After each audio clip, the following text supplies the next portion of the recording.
Hello everyone, I am Mohammad Aziz and the aim of this presentation is to discuss the issue: should Uzbek mainstream schools be inclusive for children with disabilities? Let's begin. Let's turn to the second slide. Here is the agenda. And let's turn to the slide number 3. According to Kun.uz, now in Uzbekistan there are about 101,000 children with disabilities and about 21,000 of them are studying in 86 specialized boarding schools. With regard of deaf and blind children, they attend general schools, when no information is available about children with mental or physical defects studying in mainstream schools. Also, according to statistics provided by United Nations Development Plan, in Uzbekistan there are 8.5% of disabled are in the first group, 71 in the second group, and 20.5% in the third. Now let's turn to slide number 4. Between 2006 and 2009 in Uzbekistan, there were built 38 boarding schools, 22 of which were specialized and 16 mainstream. All the schools were reconstructed for the needs of the disabled students. Children with mild disabilities were chosen for the experiment of inclusive learning methods. According to the questionnaires about the readiness to inclusive studying, almost 60% of parents were against, when 66% of disabled students themselves and 77% of their non-disabled peers were the application of inclusion. On February 27 in 2009, Uzbekistan signed the UN Convention on the Rights of Persons with Disabilities by confirming all the principles and goals. Let's turn to slide number 5. Local arguments.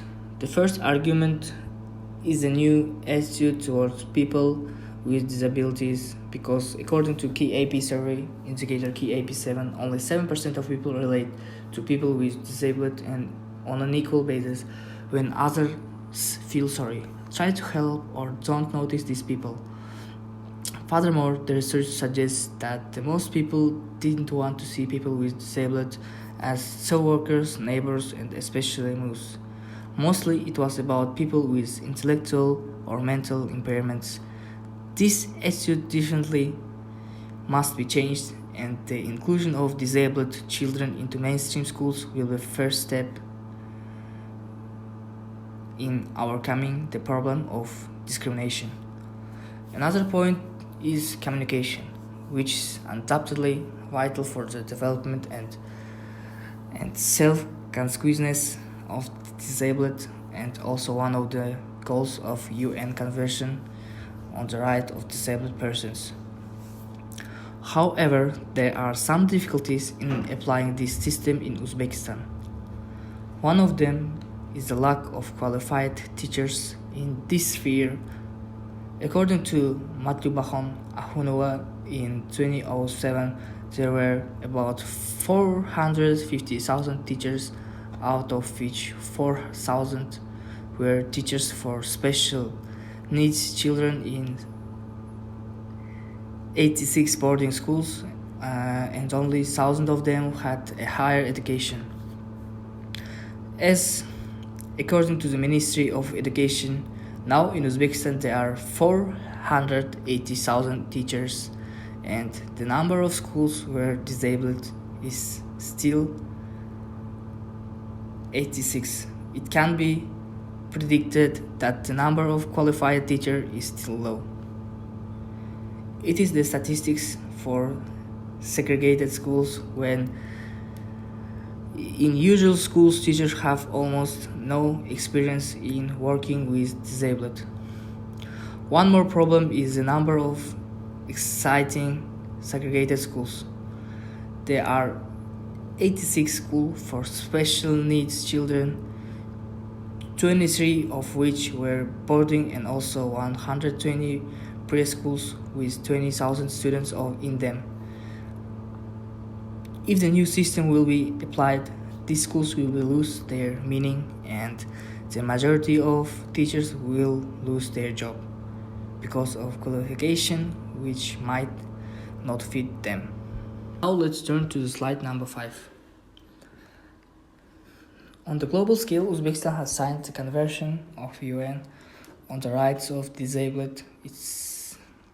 It suggests that states parties shall ensure an inclusive education system at all levels and lifelong learning directed to the full development of human potential and sense of dignity and self-worth and the strengthening of respect for human rights, fundamental freedoms and human diversity. In addition, diversity will teach other students to be more tolerant and take responsibility for words and actions.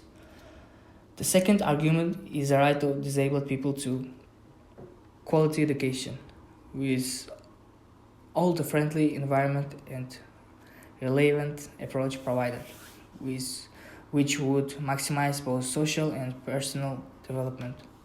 Negative trait of inclusive learning is adaptation, but it's not about adaptation of disabled, but the system, schools, and teachers themselves.